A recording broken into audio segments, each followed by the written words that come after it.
안녕하십니까. 농업인 산재의 대표노무사 천광우입니다. 오랜만에 다루는 주제입니다.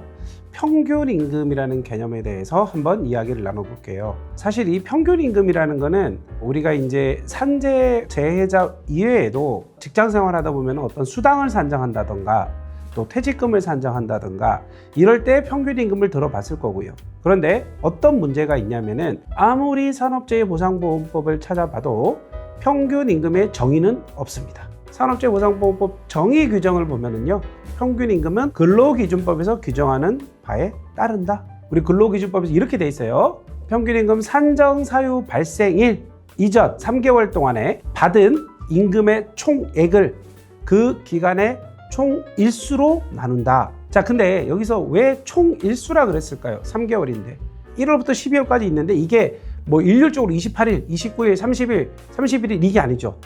플러스 1, 2, 마이너스 1, 2 정도 차이가 날 수 있습니다. 그래서 다시 정리를 하면 산정사유 발생일 이전 3개월 동안에 받은 임금의 총액을 그 기간의 총 일수로 나눈 금액을 뭘로 한다? 평균 임금으로 한다라고 되어 있습니다. 자, 그러면 다음으로 평균 임금의 개념, 정의, 이게 왜 의미가 있을까요? 자, 원칙적인 것만 얘기할게요. 산업재해보상보험법의 보험급의 종류 중에 휴업급여 뭐죠? 평균 임금의 몇 퍼센트요? 70%. 자, 그러면 평균 임금이 클수록 휴업급여는 커진다. 자, 장애급여 예를 들어 볼까요? 산재 장애급여 11급을 받습니다. 평균 임금의 며칠분이요? 221분. 그럼 평균 임금이 클수록 중요하겠죠? 유족급여는 일시금 가지고 말씀을 드려볼게요. 평균 임금의 며칠분이요? 1301분이요. 또 장례비 평균 임금의 며칠분이요?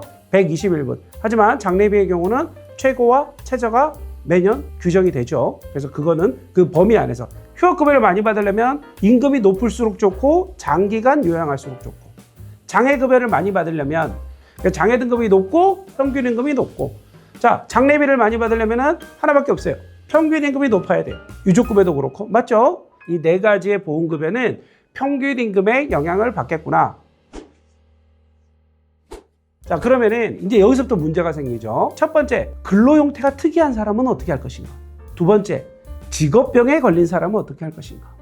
세 번째, 진폐증은 어떻게 할 것인가? 자, 첫 번째, 근로 형태가 특이한 사람은 뭘 얘기할까요? 제일 많이 나온 게 일용근로자거든요. 예를 들어서 재해 발생일 기준으로 3개월 동안에 일용근로자로 근무를 하셨는데 9일밖에 일을 못 하셨거든요. 근데 일당은 얼마요? 20만 원이에요. 그런데 왜 9일밖에 못 했느냐? 비가 엄청 왔다. 그래서 공사 현장이 중단된 거죠. 자, 그러면은 20만 원이고 9일이면 얼마죠? 180만 원이죠?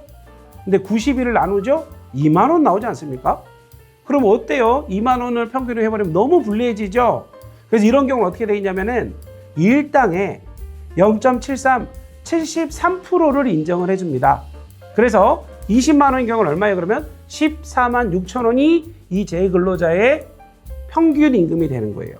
그런데 어떤 경우는 이렇게 0.73을 해버린다. 즉, 통상근로계수를 적용하는 게 불리해지는 경우도 있을 수 있어요. 73% 이상인 경우가 있을 수 있는 거 아니에요?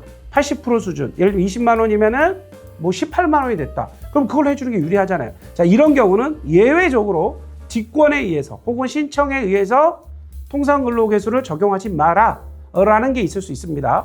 자, 두 번째, 직업병인 경우 얘기해 볼까요? 예를 들면 어떤 분이 퇴직을 했습니다. 퇴직한 지 15년이 도가 됐어요.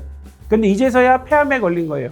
그래서 임금 자료가 없어요. 그럼 어떻게 임금은 산정해야 될 거잖아요. 그래서 이제 뭐 직업병 특례라는 게 있습니다. 특례, 뭐 규모 이런 것들을 고려해서 만든, 그래서 이 특례 임금이 있어요. 그래서 어떻게 보면 통계 임금, 특별한 임금으로 정해준다라는 거고, 또 하나의 의미가 있죠. 이 직업병은 점점 노동 능력이 감소한다는 전제로, 그 노동 능력이 감소하다 보면 어떻게 되겠어요? 임금 수준이 떨어질 수밖에 없겠죠. 그래서 이거를 보존한다는 의미로 그렇게 이해하시면 돼요. 근데 직업병 중에서도 좀 더 특별한 진폐증의 경우에는 매년 고용노동부 장관이 진폐고시 임금을 고시를 하게 됐어요. 그래서 이제는 더 이상 통계 임금을 따르지 않는다고 봐야 되겠죠.